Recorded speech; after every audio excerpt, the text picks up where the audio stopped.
शिवदानी भोले की भक्ति, शिवदानी भोले की भक्ति,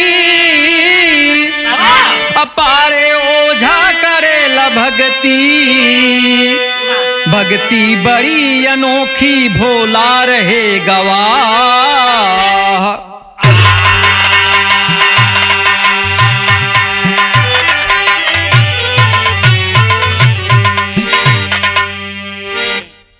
तमाम श्रोताओं के बीच में एक और हास्य रस का बिरहा आप सुनेंगे। हमारे देश में, हमारे समाज में भक्त कई प्रकार से हुए हैं, लेकिन देखा ये कैसा भक्त है भोले बाबा का। एक रहन पाड़े ओझा और उनका बेटवा रहन सुक्खू ओझा। ए भैया, घरन में ओझाई बा, घरन में सुखाई बा। पाड़े ओझा ओझाई करते रहन और सुक्खू ओझा सुखाई करते रहन। ए भैया, भोले का उड़ती मूर्ति बनावत रहन, बाजार में बेचते रहन। पाड़े ओझा एक दिन कहूं चला गयन, कहन सुखुआ बे, कहन का भा, कहन देख पीछे मंदिर है शंकर भगवान का, हमार डेली के सारे नंबर बस शाम वाला जाए के शंकर भगवान का दूध चढ़ाए के चला आए। काल हम समय से ना आए पौबे। ई सुखुआ का है ठीक, हमका भाई अवसर मिलत बा तो पक्का हम चढ़ावे जाब। क्या कहना है बाबूजी?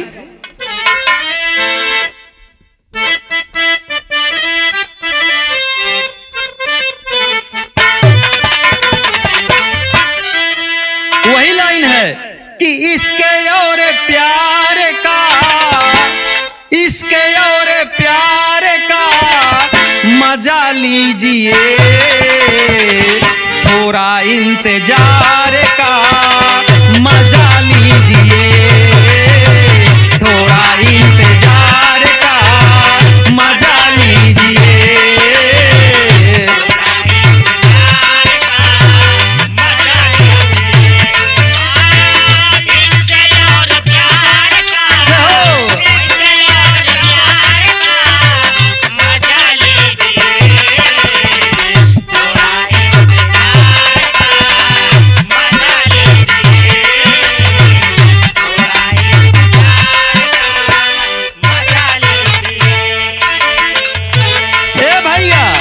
लेकिन कि सुखू ओझा विचार कर दबा कि हमार बाबू कहे यहाँ कि काल बेटवा चला जाए, संध्या की समय तो हार नंबर रहा था, भगवान का दूध चढ़ावे के बाद। क्या कहना है बाबूजी? काशी हरिद्वार का ज्ञान लीजिए, काशी हरिद्वार का ज्ञान लीजिए, भक्त की पुकार का ध्यान दीजिए, भक्त की पुकार का ध्यान दीजिए।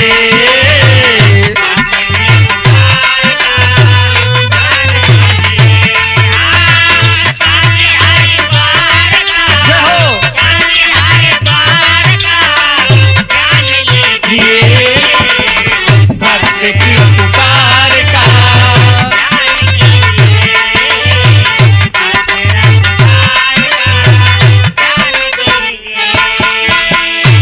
हरि ओम, हरि ओम,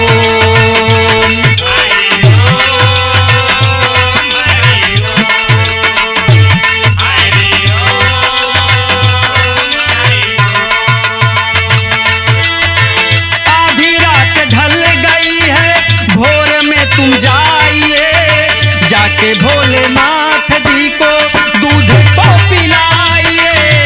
आधी रात ढल गई है, भोर में तुम जाइए, जाके भोले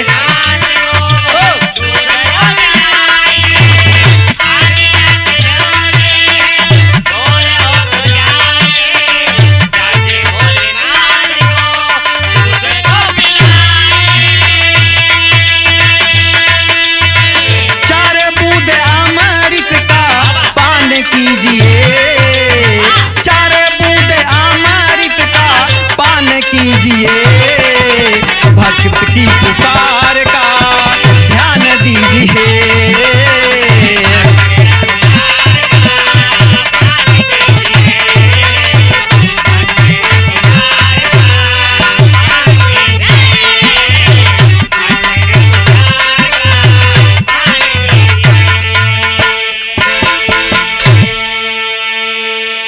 ए भैया सुबेर भवा अभी सुखू ओझा विचार करत बा। ई सुखू ओझा विचार करत बा कि पाड़े ओझा हमार बाबू वाला काम आज हमका करे कहा है। ए भैया दूध ले लिया अल्लाह के रहियाई दिया कि जाता है मंदिरी में भोलेनाथ का आज हम पियाऊ।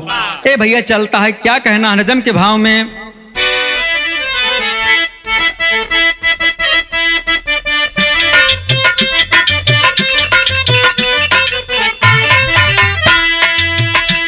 कैलाशपति उमा सती भोले हैं दानी, बल्टी में दूध भर के चला मस्त सैलानी।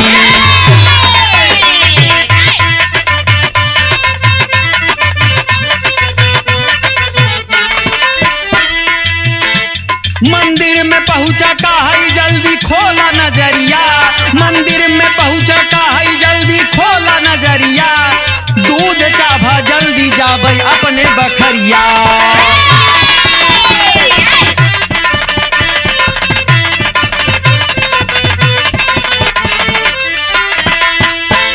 घंटी बजाया बोला है प्रभात की बेला, घंटी बजाया बोला है प्रभात की बेला। दादा गैन गया करई आइल बचेला।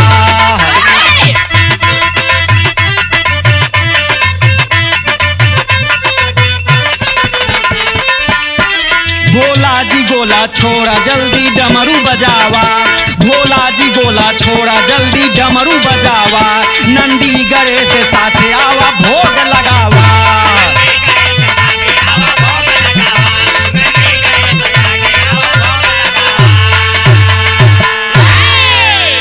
ए भैया ई सुखू ओझा मंदिर में पहुंच गया, दूध का बल्टी लेहे बा। कहा ये भोलेनाथ ए दुनिया के मालिक बौराहू बाबा आखी ओखी खोला लइके दूध आई है। बाबू नहीं आई यहाँ, बाबू गैन हमरे आज गया करे, उनके स्थान पे हम आई यही लेके सब आवापन टोली मोहली। ए भाई आप जानते ही यहाँ कहूँ पत्थर का मूर्त बोलबो करत है।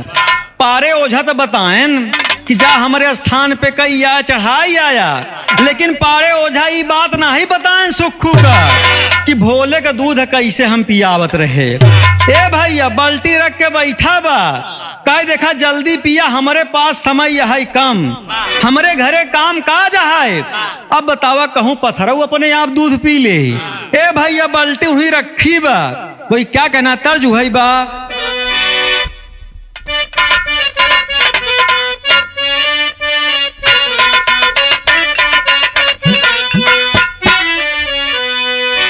हे भैया भयंदर में भी रहा मुकाबला रहन।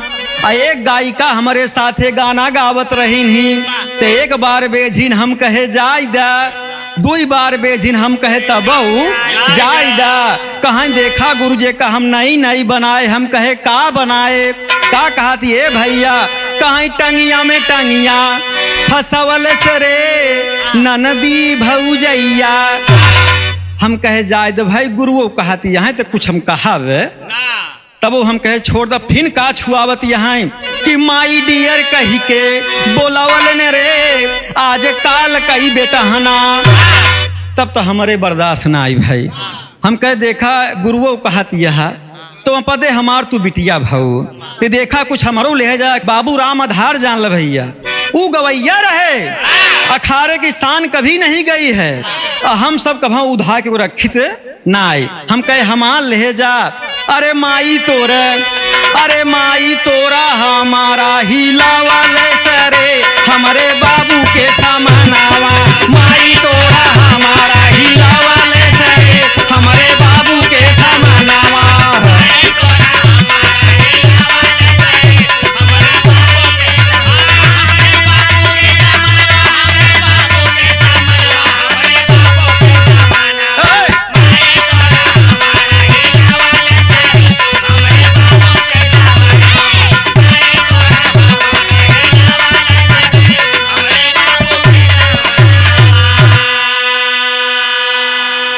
हम कहे सुना गायिका जी अरे माई तोरा हमारा ही लवले से रे हमारे बाबू के समानवा, अब माल सफेद गिरावले से रे हमारे बाबू के समानवा, माल सफेद गिरावले से रे हमारे बाबू के समानवा।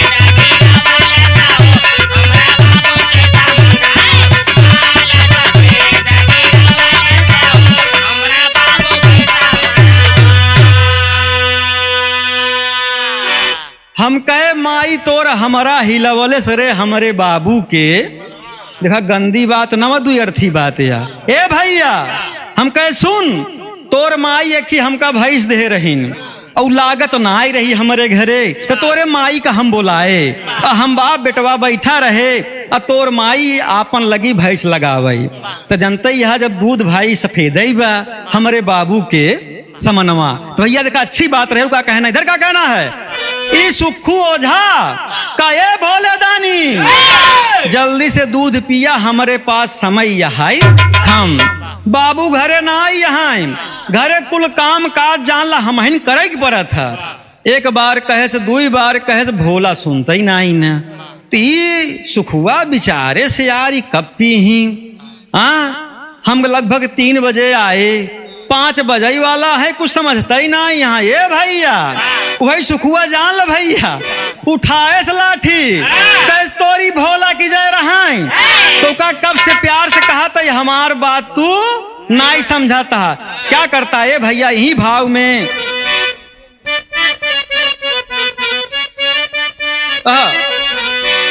अरे 4 लाठी भोले के जमावले सरे फूटल भोले के कपड़ावा, 4 लाठी भोले के जमावले सरे फूटल भोले के कपड़ावा।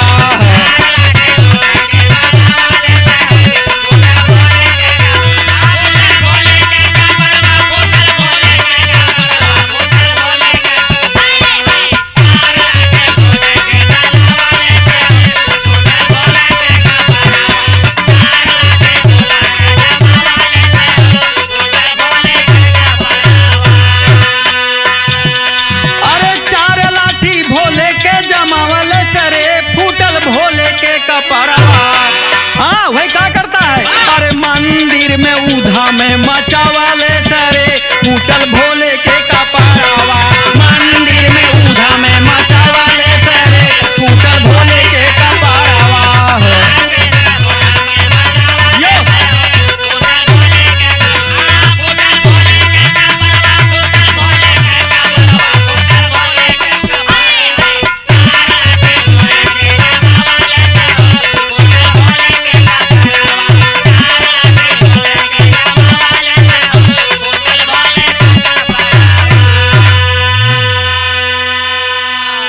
ए भैया जब विनती करते करते सुखू ओझा हार गए, कैन तोरी भगवान की जय रहाई, कब से तो का समझावत ही, प्यार से कहे, सम्मान से कहे, इज्जत से कहे, का भराम देव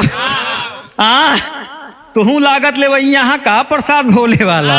ए भैया जब वही सुखुआ सन का जब 4 लाठी मारे से जनता या भैया पत्थरे का मुहूर्त फाट गई, जान ला खंड खंड हो गए, और मार के का कहा था ये भोले दानी हम जाता ही तनी पेशाब करे, 5 मिनट के अंदर अगर अब दूध ना पिया तो जान ले आओ फिर मारब। ए भैया का करता अंतरा के भाव मुहई कहाई भोले दानी कब से बिनती हम कैली,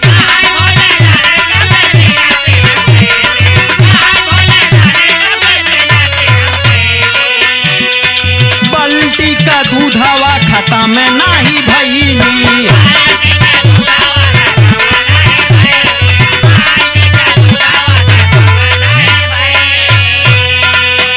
हाँ करिया कुकुरे कुल्ला हौले सरे फूटल भोले के कपड़ावा, करिया कुकुरे कुल्ला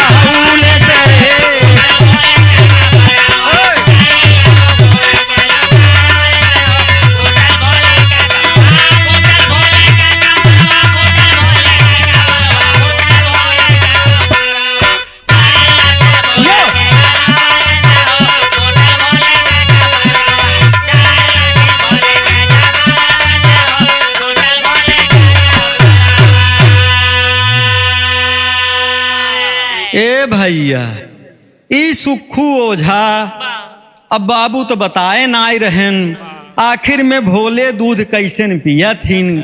जब भैया 3-4 लाठी मार के आराम से चल दे पेशाब करे। जब देखल भैया वहीं की जान लग करिया कुकुर घूमत रही, जान ल भैया घूमत घूमत आई अब पूरा बाल्टी का दूध पी गई। अब सुखुआ कही गा है अगर हमारे आए के बाद दूध ना खत्म भ रहा तो जान ले तो का 4 लाठी फिर मारब। ए भैया इधर कुकुर पाएस बेचारी भूखान रही, बड़ा बढ़िया लहान बैठा। जब सुखू उधर से आयन तो देखा तहाँ कि लाठी में तो बड़ा दम है यार। हाँ बतावा इनका प्यार से कहे भैया भोलेनाथ बाल्टी में दूध लिया यही आवा सब केहू पीला नाही पियन। देखा जब 4 लाठी जमाए अपने आप सब पी गए। ए भैया अब सुखू का मालूम कि भगवान पिए है काय के पिलाई ले गए हुआ झटक के। ए भैया करिया कुकुर पूरा दूध पी के एकरे विश्वास हो गवा कि भगवान पूरा दूध पी गए। ए भैया पियाई के चल रहे से जब पंडा महाराज मंदिर में आए तो देखा तहाँ भगवान शंकर जी का हाल कैसे बा। साफ बेचारा कटा पटा टूटा फूटा होमुड़ गिरा बा। शंकर जी का गर्दन कहूँ और गई बा, हाथ कहूँ और बा, शरीर कहूँ और बा। बाबूजी पंडा एकदम लगन विचार करे आखिर में कौन हरामी यहाँ आया था। अरे भगवान की मूर्ति तोड़ डाला, पाप किया है बाबूजी। बाबूजी पंडा महाराज क्या कहते हैं, कहना है मास्टर साहब।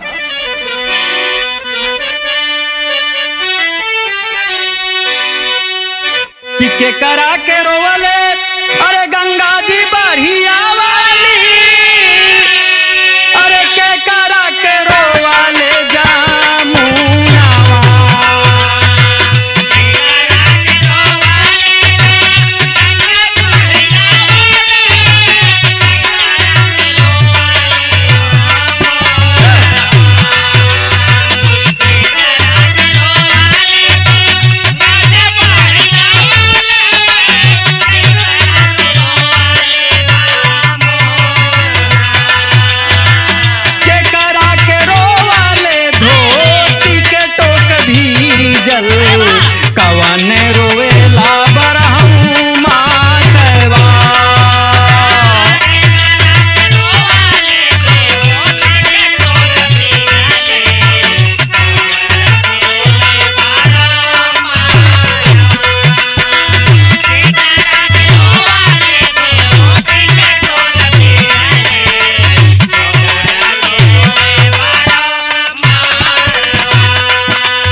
गवैया जवाब बाबू जवानम का देत रहन है। बपाई के रोवाले गंगा जी बढ़िया वाली, माई के रोवाले जामुनावा।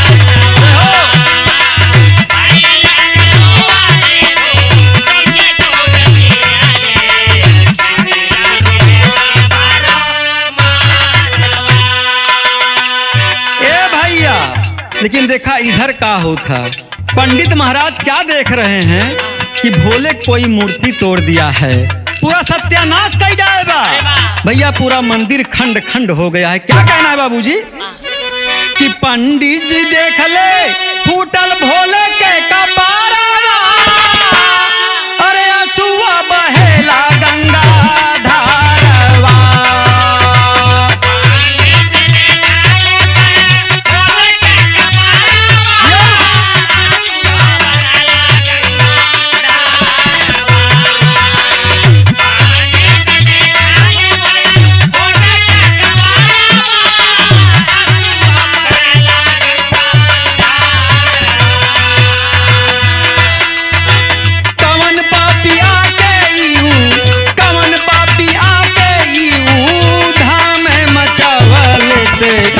माफ करिया गलती प्रभु कारवा।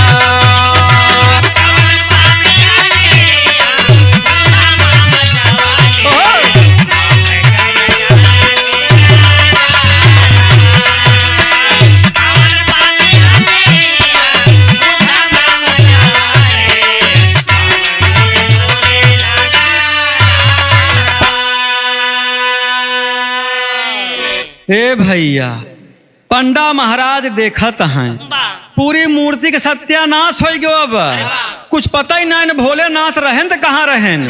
हे भैया, जब पंडा महाराज कहनो कौन सा पापी है जो ने आए कैसे काम करे बा, तो भैया लागे लिस्ट में नंबर देखे तो का पावत है कि आखिरी नंबर अंतिम वाला दर्शन का पारे ओझा का बा। एकर मतलब वो नहीं आए के मूर्ति तोड़े यहाँ। ए भैया, सुखुआ एकदम तोड़ ताड़ के बड़ा मगन बा कि बाबू हमारे दूध पियावत रहन। आज हमहू जान ले कि भोलेनाथ दूध कैसे पिया थीन। लाठी से देखा तनी मेहनत करे पड़ा है, लेकिन काम बाबू वाला करे है, कोनो दिक्कत नाई बा। ए भैया, इधर से पंडा आए के पहुंच कहाँ पारे ओझा घरे। कहा ये पारे ओझा। तो भैया पारे ओझा बहरे निकलन। कहन भैया का भा बतावा का दिक्कत आए। कह नहीं बतावा काल अंतिम में तोहार नंबर रहन मंदिरी में के गरहन। कहा भैया हम तो गरहे गया करई, हमार बेटवा सुखू ओझा गरहन। ए भैया, कहन का भवा। कहन भवाई की पूरा जान ल मूर्ति तोड़ी डाएबा। कहन का बे सुखुआ कहे बरे मूर्ति तोड़े बे। कहन का करी बाबू, कब से भोले का हम कहे है, प्यार से बुलाए, समझाए, इज्जत से, तनिको बदतमीजी ना करे कि ए भोले बाबा तोहार प्रसादी दूध रखा बा, आवा आराम से पी ला। लेकिन पियाई नाई आन। एक बार कहे, दुई बार कहे, तीन बार कहे, लखत लखत जान ल 3 घंटा हमका बीत गया। जब बाबू है लाठी उठाए और 4 लाठी जमाए तो भोले के देखत है अपने आप हमार पूरी बल्टी खाली। कहन अरे बाप रे बाप, पारे ओझा कहन सारे बड़ा पाप कई दे। हाँ ते बताओ भगवान का मूर्त फोड़ी जाए, बताओ ये पाप कहाँ लागी। ए भैया, पारे ओझा लागे न हाथ जोड़े। जा पंडा महाराज, हम विनती करता ही हम मूर्ति बचबो करी थी। काल हमार बेटवा जाई दूसर मूर्ति बैठाई दे, आप तनिको टेंशन। ए भैया, अब कहने सुखुआ बे, पारे ओझा बुलाने ए सुखुआ बे। कहेस का भा बाबू। कहन सुन, कुछ मूर्ति पड़ी है भगवान का भोलेनाथ का, एका लई जाए बाजार में बेच जाए और एक मूर्ति बैठाई दे वही मंदिरी में। कहेस ठीक है बाबू। अब बाबू जी पारे ओझा का कहते ए सुखुआ अब की उल्टा पुल्टा काम ना करे। ए भैया लई के मूर्ति चला तो क्या कहना है टेरी के भाव में।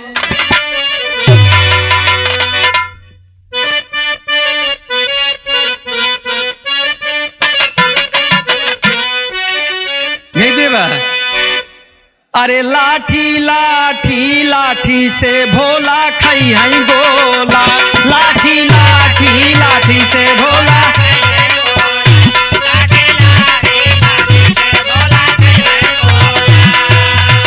गोला मार मार के, गोला मार मार के, गोला मार मार के, गोला मार मार के रोज खियावै सोला। लाठी से भोला खाई है गोला।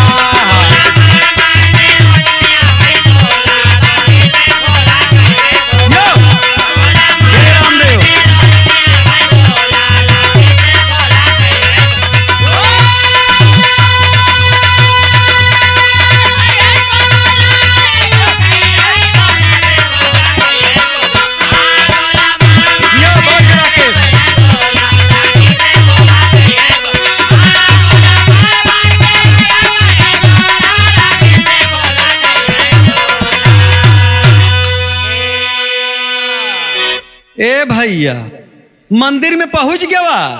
अजोन बाबू कहे रहन पारे ओझा कि सुखू ओझा ई वाली मूर्ति वही मंदिरी में बैठाई दे। का कहत बे कि ए भोला देखा आ तोसी हम प्यार से बात करत है। कलऊ प्यारे से बात कर रहे हैं।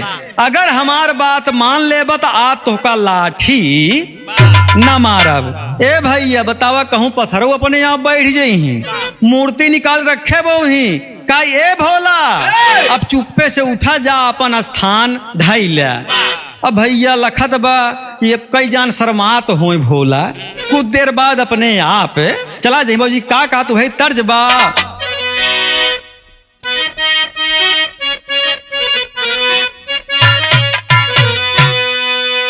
देखा हमारे गुरु पहले गावत रहे बम्बई में कि लड़िका भैले हजारी भतार बिना, लड़िका भैले हजारी भतार बिना।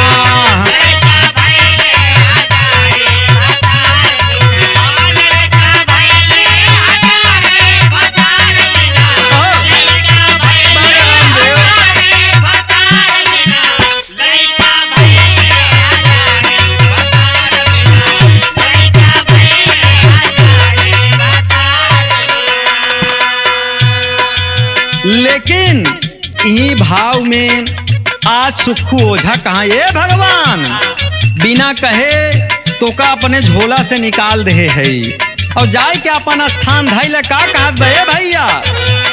आओ घर दानी है भोला स्थान धरा, आओ घर दानी है भोला।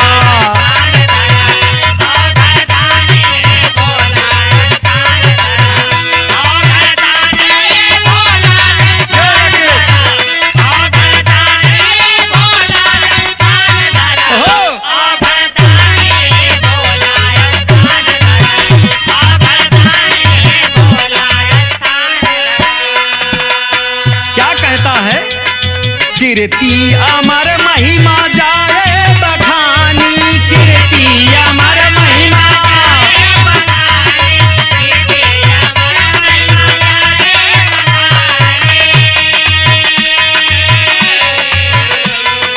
सिद्धि विनायक सरस पद ज्ञानी, सिद्धि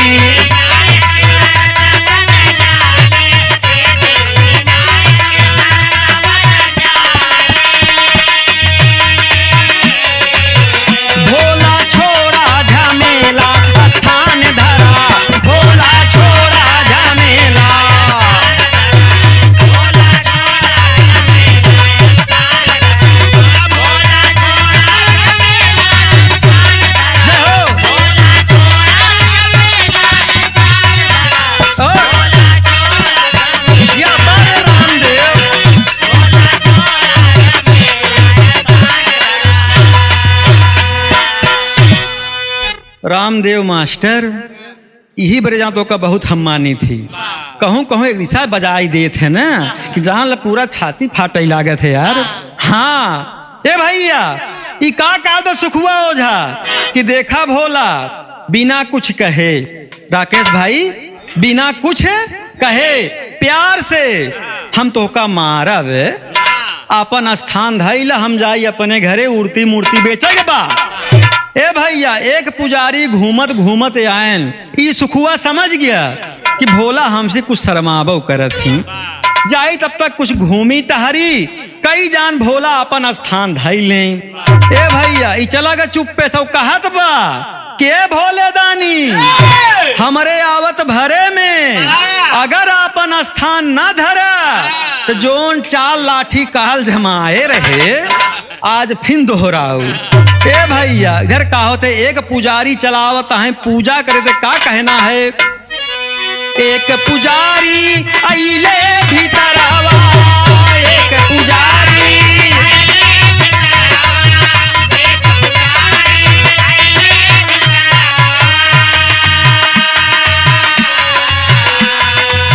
देखई भोला जी बैठे बहरावा, देखई भोला जी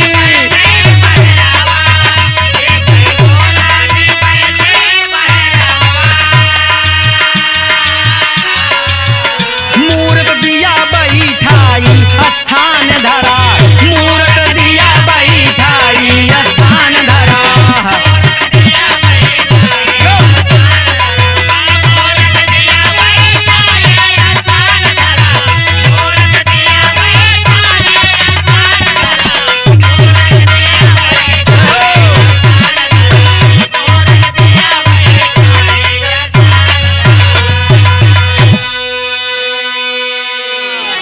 ए भैया अभी बेचारा गवा घूम टहर के सुखू ओझा आयन।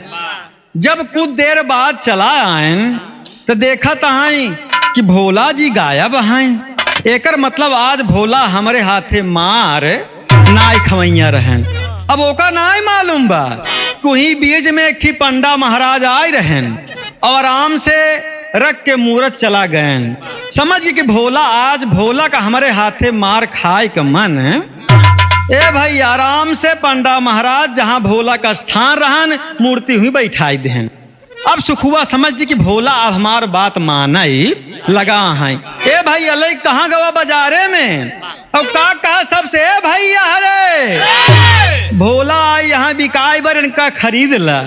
का कहा खाटी प्रयागराज में कहना है।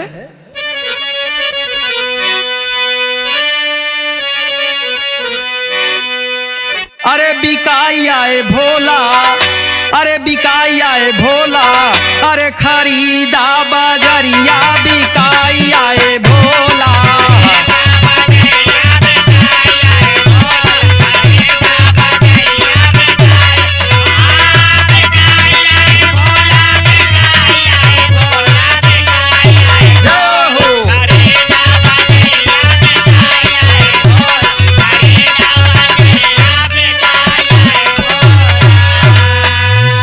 लड़का का कहत बे कि ए भैया, ए बहिनी, ए दीदी, ई भोला बिकाई आई यहाँ आवा इनका सब क्यों खरीद ला। और कहत बा ए भोलेनाथ तो का अपने झोला से हम ही बिछाई देते ही। 1 घंटा के अंदर बिना कहे जहाँ तोहार सबका मन कही अपन अपन चला जाया। ए भैया मूर्ति निकाल दिया का होता है।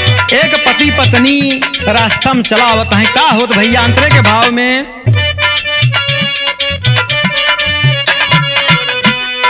रहिया में पति पत्नी युद्ध करें भारी, रहिया में पति पत्नी युद्ध करें भारी।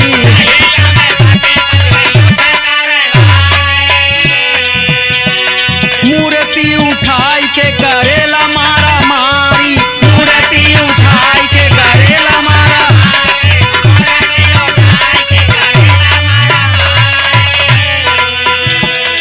ए भैया पति पत्नी आपस में हे रामदेव मास्टर लड़ते हुए चलावत रहन जान ला और कुछ ना देखान वही मूर्ति देखान।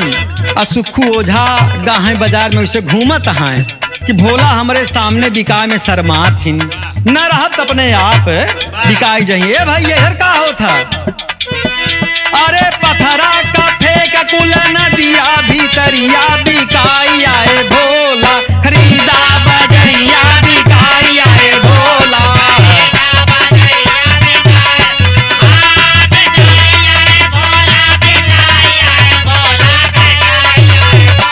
खरीदा बजरिया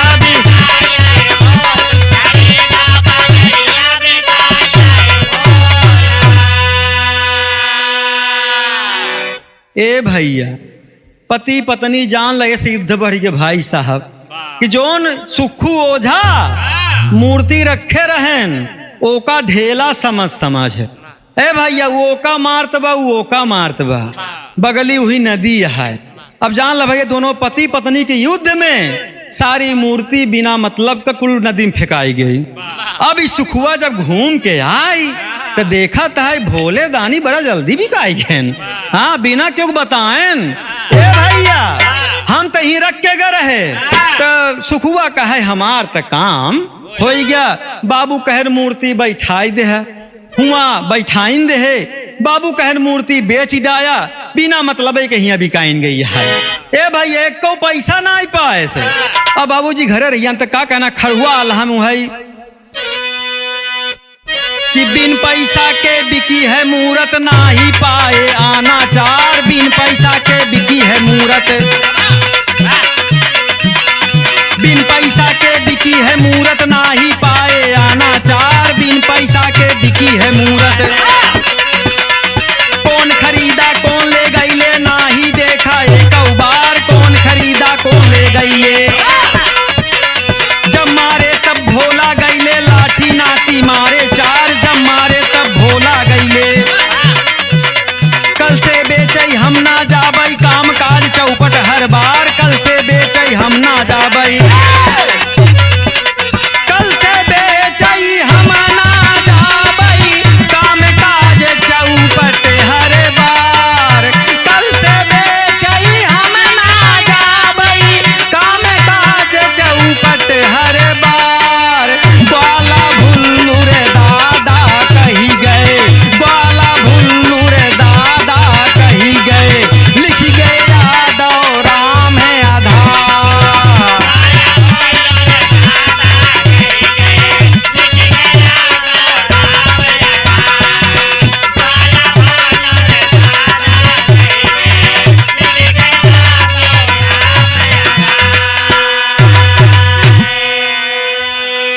ए भैया सुखू ओझा आराम से घरे पहुँचन, उनकर बाबू देखानन पारे ओझा कहन कबे सुखुआ मूर्ति का भाव बिकान, कहा बाबू खा बताई इतना आज फास्ट काम भवा जान ल। भोलेनाथ बिना लाठी मारे अपन स्थान लई लेहन, बिकायू गयन, हमका एको बेचाई का नाई पड़ा। कहन कैसे बेचे बे, कहन जान ल बाबू जब तक खड़ा रही उनका देखत रही, ना तो स्थान ले ना तो बिकाई, तनिक हम घूमई निकल जाई तो देखिए अपने आप सब गायब रहा। तो कहन पैसवा बे, कहन बाबू यही तो हम ना ही देखे कि भोलेनाथ के खरीदे अके लाई गवा, अके का पैसा वो देहन, अके पैसा पाए। कहन सारे तब का बेचे तू, अब ओका का मालूम कि पति पत्नी युद्ध में पूरी मूर्ति नदी में फेंकाई गई है। पारे ओझा कहन नहका उसारे तो का हम भेजे। बतावा भैया देखा दुनिया में रामदेव मास्टर देखा ऐसे मूर्ख यहाँ बेचारे भक्त का करबा, भक्ति कयू मेल के होता। ए भैया केहू लाठी से मनाई लेत बा, केहू बाती से मनाई लेत बा, केहू जान ला भोलेनाथ का भांग खिया खुश कई लेत बा। तो भैया जान ला भोलेनाथ बहुत बहुराहु भक्त हैं, लेकिन आप सब ऐसा काम ना करा। मुझे क्या कहना है पन्हाड़ी भाव में,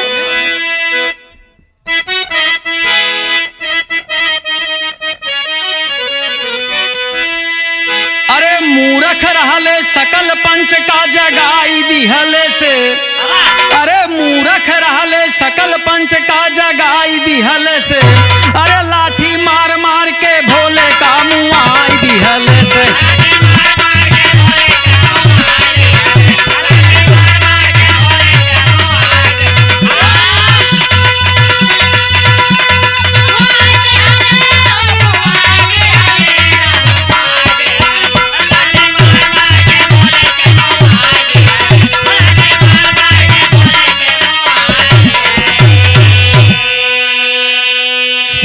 ज्ञान की जननी है कर जोड़ खड़ाए कराही, ऐसे मूर्ख का कोई भेद नहीं पाई। ए भैया जान ला दुनिया में ऐसे मूर्ख का केहू भेद ना पाई। और देखा आप सबसे बताऊ भाई ऐसा काम दुनिया में ना करा, लड़का खूब बढ़िया पढ़ावा लिखावा, नहीं जान ला ऐसे भैया तुहार नुकसानो करी, मूर्ति तोड़ी, भगवानों का अपमान करी, और समाजों में जान ला तोहरे नाम पे तमाम शिकायत आती ही रही। तो ये कहना शिक्षा समाज के लिए आज बहुत जरूरी है। वही क्या कहना अंतिम भाव में कि निंदा से अच्छा सपना दिखाई दिहले से, लाठी मार मार के भोले का मुँह आई दिहले से।